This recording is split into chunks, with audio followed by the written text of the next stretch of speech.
History is not only what is written, it's what is remembered and what is erased. For generations, one story was told, while another was buried. The African American experience is not a footnote. It is the foundation, built in the shadows, brilliant in silence, resilient under pressure. These are the voices left out of textbooks, the communities erased from maps, the brilliance history forgot. This is not a rewrite of the past, it is the missing truth. To understand America, we must finally see it whole. Segregated shores, America's beaches and resorts. Along America's sunlit shores, freedom once ended at the water's edge. During the Jim Crow era, African Americans were systematically barred from most public beaches, hotels, and resorts. Segregation laws, and the violence that enforced them, made rest, recreation, and even ocean air a privilege denied. But exclusion did not erase the human need for joy, dignity, and escape. So Black communities built their own. From coastlines and lake shores to tucked-away resort towns, African Americans created spaces where families could swim without fear, dance without restraint, and breathe without apology. These beaches and resorts became sanctuaries, places of laughter, music, romance, and renewal, where Black life could exist fully, even under the shadow of segregation. They were more than vacation spots. They were acts of resistance. This is the story of those hidden shorelines and summer havens, of resilience shaped by exclusion and beauty born from necessity. This is the history of segregated beaches and resorts, and the communities that transformed them into symbols of freedom. This multi-episode series will tell the history of 12 segregated beaches and resorts, and the communities that transformed them into symbols of freedom.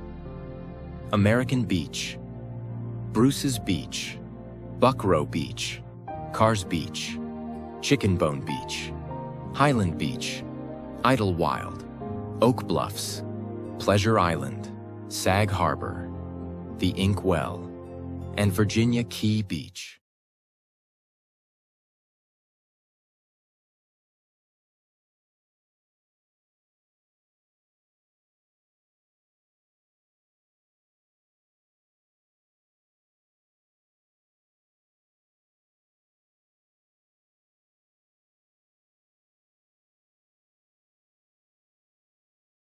When African Americans left the South during the Great Migration, they carried more than hope. They carried memory. They carried culture. They carried the weight of generations who had labored without rest. They carried the idea that freedom was not only about work, but about living. In the early 20th century, as Black families boarded trains heading north, they dreamed of safety, opportunity, and dignity. But they also dreamed of something quieter, a place to breathe, a place to laugh without watching who was watching them, a place where joy did not have to be justified. In the forests of northern Michigan, far from the cotton fields, far from lynching roads and sundown towns, they built a place unlike any other. They called it Idlewild. Between the 1910s and the 1940s, millions of African Americans fled the South in one of the largest internal migrations in American history. They left behind sharecropping. They left behind debt peonage. They left behind laws that made survival itself an act of resistance. The North promised jobs. Steel mills, auto plants, railroads, assembly lines. Michigan became a destination. Detroit grew into a Black industrial powerhouse. But the promise of freedom was incomplete. Racism followed north on the same trains. Neighborhoods were redlined. Housing covenants excluded Black buyers. Public pools, parks, and resorts were quietly, and sometimes violently, segregated. Work was available. Rest was not. Leisure, the simple right to relax without fear, remained restricted. Black families needed more than wages. They needed refuge. Idlewild answered that need.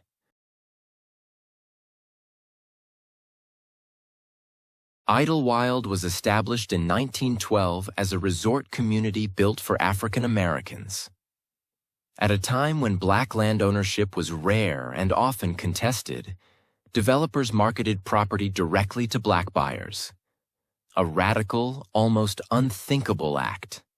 Families scraped together savings. Church groups pooled resources. Middle-class professionals and working families alike bought land. They built cottages by hand, cleared brush, laid foundations. Idlewild was not a temporary escape. It was not a workaround. It was a town, a place where black Americans owned property, governed community life, ran businesses, hosted weddings, reunions, and summer traditions. Children learned what it felt like to roam freely. Parents experienced the dignity of ownership. Elders sat on porches, knowing the land beneath them. Idlewild represented something rare in Jim Crow America, a future that included rest.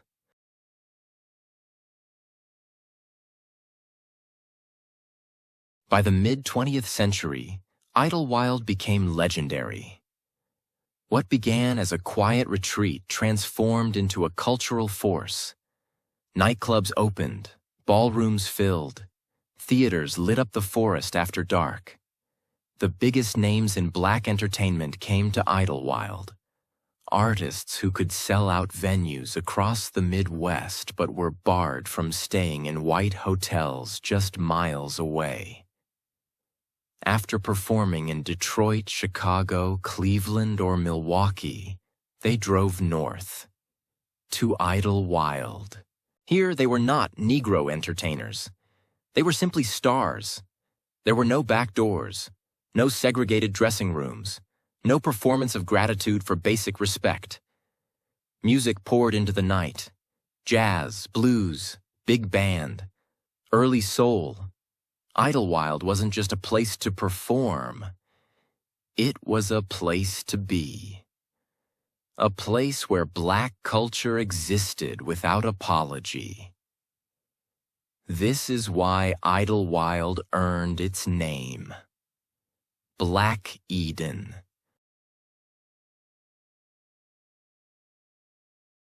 Idlewild reflected the full spectrum of black America. Factory workers and professionals shared the same roads. Teachers vacationed beside musicians. Doctors danced alongside laborers. By day, the town moved slowly. Families cooked, fished, and rested. By night, it shimmered. But success brought complexity. As Idlewild grew, class divisions emerged. Property values rose, expectations shifted. Some sought refinement and exclusivity. Others held fast to communal traditions. Tension surfaced, not from failure, but from growth. Yet even in contradiction, Idlewild remained extraordinary. It was one of the most complete black leisure communities the United States had ever seen. After World War II and the Civil Rights Movement, America began to change. Integration opened doors that had long been sealed shut. Black travelers could stay in hotels once forbidden.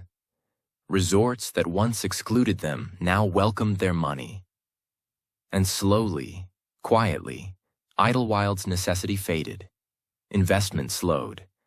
Younger generations looked elsewhere. Maintenance became harder to sustain. What segregation had created, integration did not protect. Idlewild declined, not because it failed, but because it was no longer supported. Buildings deteriorated.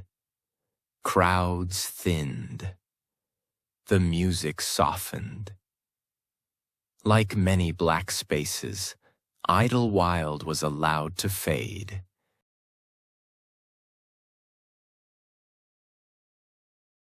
Idlewild still stands, quieter now, but not erased.